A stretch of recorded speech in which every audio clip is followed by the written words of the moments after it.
Primeiro que Entendeu minha pergunta? Entendi, perfeitamente. Primeiro que a pessoa, quando vai fazer a terapia, ela não vai lá para obter provas da reencarnação. Uhum. Ela não vai lá para saber se ela já viveu outras vidas, né? Ela vai lá para se curar. Uhum. Então, quando ela faz uma regressão, né, ela pode questionar a validade daquela história. Por exemplo... É comum a pessoa falar, olha... Sim, algumas pessoas acabam perguntando, será mas que foi eu que criei vivi isso? essa história mesmo ou... Foi eu que criei? Ou eu inventei, ou eu imaginei, ou eu fantasiei. Aí eu te faria uma pergunta assim, você sabe qual a diferença que existe entre nós nos lembrarmos de uma coisa de fato e nós imaginarmos ela? Não existe diferença. Sabe por quê, Jadir? Nós não conseguimos imaginar nada do nada. Qualquer coisa que nós imaginemos ou fantasiemos, nós vamos buscar de algum lugar. Se eu pedisse para você assim, por exemplo, imagina aí uma fruta que você nunca viu. Você não conseguiria imaginar, porque você nunca viu. Então nós não conseguimos imaginar algo que nunca vimos. Então quando o paciente conta a história, ele está contando uma história dele, do passado dele, aquela história é real. Quando ele me pergunta se ele viveu mesmo aquela história ou ele imaginou, eu digo assim, bom, eu acreditei que você viveu, né? Mas eu não tenho como provar para você que você viveu essa história. O que vai provar a veracidade dessa história, o que vai autenticar essa história é o resultado que ela vai produzir, porque você vai se curar. Você vai se melhorar, e as pessoas se melhoram, as pessoas se curam, as pessoas se beneficiam com aquelas histórias supostamente inventadas. Entendi. Porque são histórias reais. E o que é verdadeiro cura. Agora, Davidson, em alguma regressão a pessoa se fala, a pessoa diz, por exemplo, eu estou em tal cidade, em tal lugar, em tal país, em tal época. Chega a dar detalhes assim, não?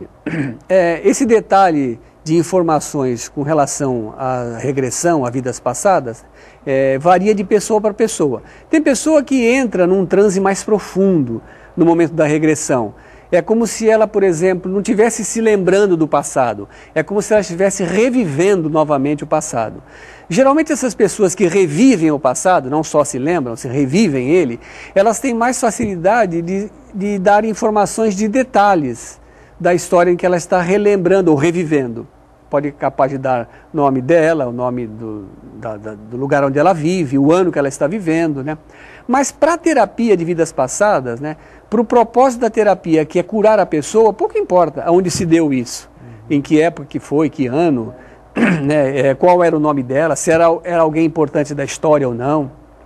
Para o processo terapêutico, isso é irrelevante. Mas é possível obter essas informações.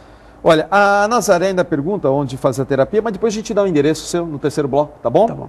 A Regina Moraes, do Imbaré, é possível as pessoas se lembrarem de vidas passadas, então, espontaneamente, sem a terapia, por exemplo? Justamente.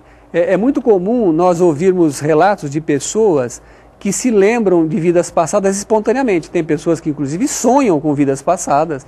Tem pessoas que têm, assim, flashes de vidas passadas. Sem que, no entanto, essas lembranças tragam algum benefício terapêutico. Por isso que a terapia de vidas passadas vai além da simples regressão de memória ou da simples lembrança do passado. Porque nós vamos usar aquela história que a pessoa vai contar, aquela história que a pessoa vai se lembrar, nós vamos usar aquilo terapeuticamente. Nós vamos relacionar aquela história que a pessoa viveu, o personagem que ela foi, as coisas que ela passou, que ela fez. Vamos relacionar tudo isso com a sua vida hoje, com o seu personagem hoje. Estabelecer os elos de ligação, as relações que existem, né, entre esse personagem que ela viveu e o que ela vive hoje. Entendi. O que ela continua repetindo desse passado, os erros que ela continua insistindo, para não insistir mais, para não errar mais. Entendi. Você, evidentemente, você tem um enfoque mais terapêutico da coisa, né? Eu me coloco num enfoque mais do curioso, né? Até pela minha formação, talvez dentro do campo das ciências exatas, né? E muitas vezes, quando eu vejo alguém de terapia de vidas passadas, eu sempre tenho a curiosidade de saber se a pessoa diz algum dado que me possa pesquisar e descobrir realmente. Porque se a pessoa cita fatos, detalhes, e lugar, época, e se você vai pesquisar, olha, realmente registrou isso, está lá, isso é um dado científico importante. Evidentemente que não estamos no campo terapêutico, mas estamos no campo da comprovação da vida passada, né? Porque eu tenho a visão de que eu acho que a ciência tem hoje essa obrigação de comprovar isso. Exatamente. Não é? Como você falou, o foco meu dentro do consultório não é científico, né? Não é estabelecer ali uma relação do passado, obter informações, provas, né? Para autenticar aquela informação que o paciente está dando. Mas é óbvio que já ocorreram, né, em muitas regressões que eu fiz, muitos pacientes que eu atendi, já ocorreram situações em que o paciente dá informações do seu passado e depois ele mesmo, por conta própria, foi procurar, por curiosidade própria, né, ele foi procurar, né, saber de onde que... E você teve esse retorno? Sim, claro. Achou, a pessoa achou? Eu tenho inclusive fotos que eles me mandam, que eles acharam na internet, tem inclusive uma paciente minha... Mas isso não pode gerar um outro livro para você? Porque esse é seu primeiro livro, né?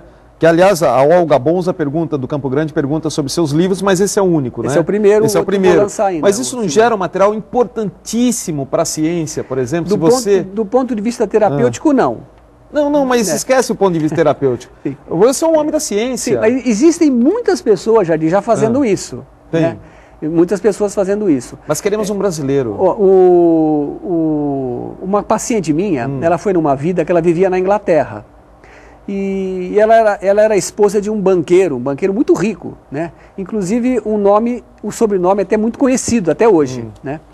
E ela viu informações detalhadas do nome dela, o nome do marido, o lugar onde ela morava. Ela era uma paciente assim que a gente chama de sinestésica, né? É aquela paciente que se envolve profundamente com a história. Por exemplo, se ela passa por alguma situação traumática, ela sente aquela dor, né? Ela chora, sim, ela fica muito emocionada. Essa paciente tinha essa característica. Então ela vai nessa vida, no passado, na Inglaterra, e descobre que era esposa desse banqueiro, ele era muito mais velho que ela era muito bonita, e ela era como se fosse um bibelô para ele, sabe? E era muito despótico, muito ruim, muito cruel, maltratava ela. Eu sei que ela acaba matando o marido envenenado, né?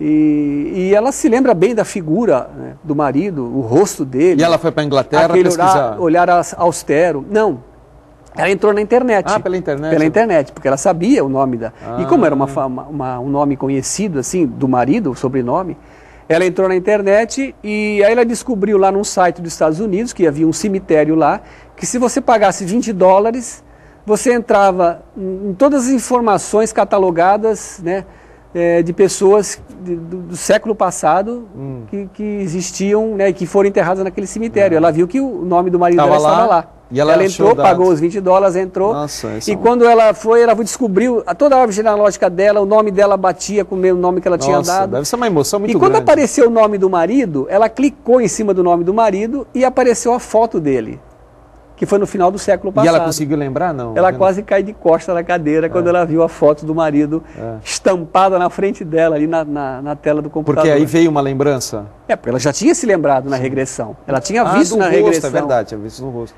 Que coisa impressionante. Isso é interessante. E ela, inclusive, me levou a foto. Isso é um dado científico que vocês, terapeutas, tinham que registrar, catalogar, né? Fazer um livro disso, David. Pensa nisso.